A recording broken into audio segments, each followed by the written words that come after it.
محفل میں سے ایک شخص کھڑا ہوتا ہے، ہم بھی اپنے آپ کو سنی کہلاتے ہیں، اپنے گریبان میں جھانکیں، کیا زندگی میں ہمارے اوپر کوئی ایسا موقع آیا، کبھی ہمیں ایسا موقع ملا، یا ہم نے کبھی ایسا عمل کیا ہے؟ ابو قتادہ کھڑے ہو گئے، یا رسول اللہ یہ قرضہ میرے ذمہ ہے۔ آپ نے ان سے وضاحت کروائی کہ تمہارے پاس اس کی ادائیگی کا بندوبست ہے یا نہیں؟ انہوں نے کہا ہاں میرے پاس انتظام ہے، اور یہ قرضہ اب ان کے ذمہ نہیں، یہ میرے ذمہ ہے۔ اس کے بعد اللہ کے رسول صلی اللہ علیہ وسلم نے جنازے کی نماز پڑھائی ہے۔ مرنے والے کا قرضہ ادا کرو۔ ہمارے یہاں کیا ہوتا ہے، میں مسجد میں کھڑا ہوں اور میں حلفاً یہ بات کہوں گا، اگر میں جھوٹ بولوں اللہ میرے اوپر کل یہ وقت نہ لائے۔ میں کورٹ کچہری میں کچھ عرصہ کام کرتا تھا، ایک آدمی آیا، اس نے آ کر درخواست دی کہ میرے فلاں آدمی کی طرف پیسے ہیں اور آج 14 سال ہو گئے، وہ رقم واپس نہیں ملی۔ میں نے کہا کیسے لیے، کب لیے، کیا ہوا؟ انہوں نے بتایا انہوں نے ختم پڑھایا تھا، نیاز کی تھی اپنے کسی متوفی کی، اور آج تک وہ پیسے مجھے واپس نہیں دیے گئے۔ رحمت للعالمین کی تعلیمات یہ ہیں کہ قرض دار 2 درہم دینار کے قرض دار کی جنازے کی نماز نہیں پڑھتے ہیں۔ اگر ہم قرضہ اٹھا کر اس متوفی کی طرف سے کوئی خیرات کریں گے، ہرگز ہرگز اللہ کے ہاں قبول نہیں ہوگا۔ جو اصول، جو ضابطے شریعت نے متعین کیے ہیں ان کے مطابق ہمیں چلنا ہوگا۔ ابھی شیخ تلاوت فرما رہے تھے ادخلوا فی السلم کافہ ولا تتبعوا خطوات الشیطان، قرض دار کا جنازہ۔ اور اسی طرح آج کل یہ وبا عام ہو رہی ہے، معمولی گھر میں لڑائی ہوئی، چھوٹا موٹا کیا سنا ہوا، چلو جی نیو ون لیا اور ڈالا گڑ گڑ او گڑ اور اپنی جان پیش کر دی۔ خودکشیاں عام ہو رہی ہیں، بچے جوان اپنی زندگیاں کھو رہے ہیں۔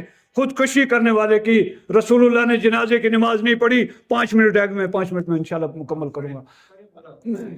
آپ نے قرض دار کا جنازہ نہیں پڑھا، آپ نے خودکشی والے کا جنازہ نہیں پڑھا، آپ نے بے نماز کا جنازہ نہیں پڑھا، تو ہمیں تیسرا کام جو کرنا ہے وہ یہ کرنا ہے، مرنے والے کی جائیداد کو شریعت کے تیسرا کام وصیت ہے۔